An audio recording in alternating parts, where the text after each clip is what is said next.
Welcome to Marathon Training with Ivan, and in this series I prepared myself for my first marathon and I did it. It was not easy, no, it was rather brutal. It was really difficult. If you haven't watched it already and if you're curious to know what 18 weeks of marathon training brought me, please check out the previous video I made about the first marathon I ran. Before we move on to the content of this video, I really want to thank you about subscribing and liking and commenting on my videos. We have reached a milestone of 50 subscribers. Let's hope there will come a lot more. And before we go on, I want to apologize because in the previous video I talked about that I would announce my next running goal in this video. But it's so difficult to decide what my next running challenge will be. It's for sure a running challenge, but maybe a sub 3 or an ultra marathon. I don't know yet. So I decided, also very interesting, to share my thoughts and my learnings about my journey to my first marathon. So this video will be about the 5 learnings I took from my marathon training. So I've been running for years before I started my marathon training, and the lessons I'm going to share I didn't know before.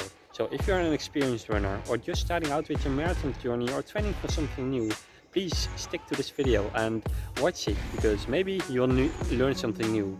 And also, you are also an expert on this. You have also had many learnings. So if I'm not calling this learning in this video that you want to share, please leave them behind in the comments. Also, like this video if you think this is a good video, and please subscribe to my channel, as I'm going to start a new chapter in my running life after I completed my first marathon. So let's not wait longer and get on with it. So the first 2 learnings are about the planning around your marathon. So the first one, let's go on with it. Take a spare week in your training planning to make up for the unexpected things. We all have a very busy life, and there are all things that we can't expect on beforehand. And maybe you're going on a holiday, maybe you get sick, and it's not good to speed up your marathon training just because you have planned not right and didn't start early enough in advance. So I would say if your marathon training is 18 weeks long, then I would suggest start with that 19 weeks in advance, because you'll need that extra week. Secondly, make sure that your training plan ends around the time when there are a lot of marathons. I didn't do that one right, because my marathon training ended in July, and in July it's in between the spring and the autumn season, and not many marathons are run then because it's too hot, I suppose.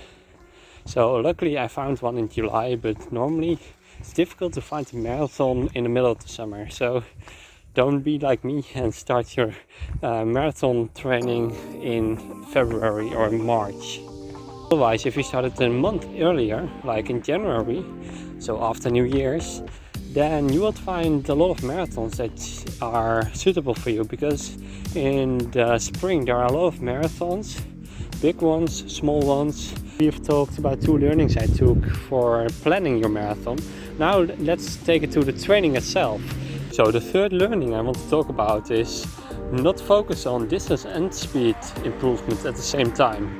I mean, just focusing on speed is good, just focusing on distance increase is also good. But if you mix these up, if you do these at the same time, you will likely to get injured, except if you have done that many times before and you're a really experienced runner.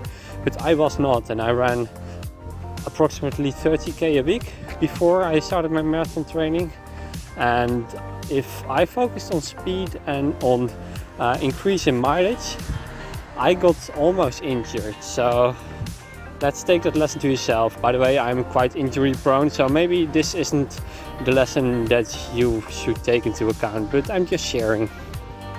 The fourth lesson that I learned during my marathon training is practice race day. Practice by means of a long run with expected temperature, time of race and food. Not an enormous amount of food hours before a race, just a little bit.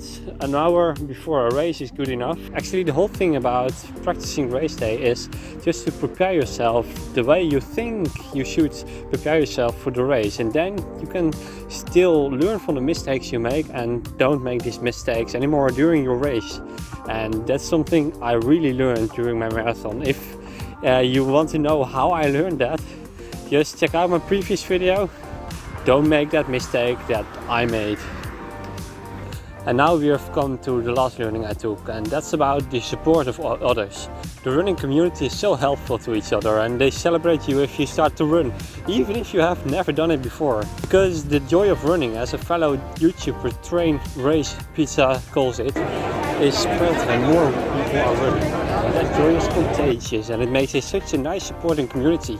So make sure to connect to other runners during your training. Run together or go to races together. Next to that, make sure that your family supports your goal of running a marathon. Training for a marathon is costing a lot of time and effort. It is important that your family supports this, as you'll have less time to spend with them with all this training. And their support can mean the world on your road too and during your marathon. They know the best how to cheer you on. So don't hesitate to bring them with you on your first marathon and let them cheer you up. Do not forget to add one of your learnings in the comments below, as I'm really curious what you have learned during your training for a marathon or a similar goal. Alright, see you next week. That is, if you have subscribed, of course. So if you haven't done that, you could miss one of my videos, and that would be a shame, right? So subscribe and see you next week.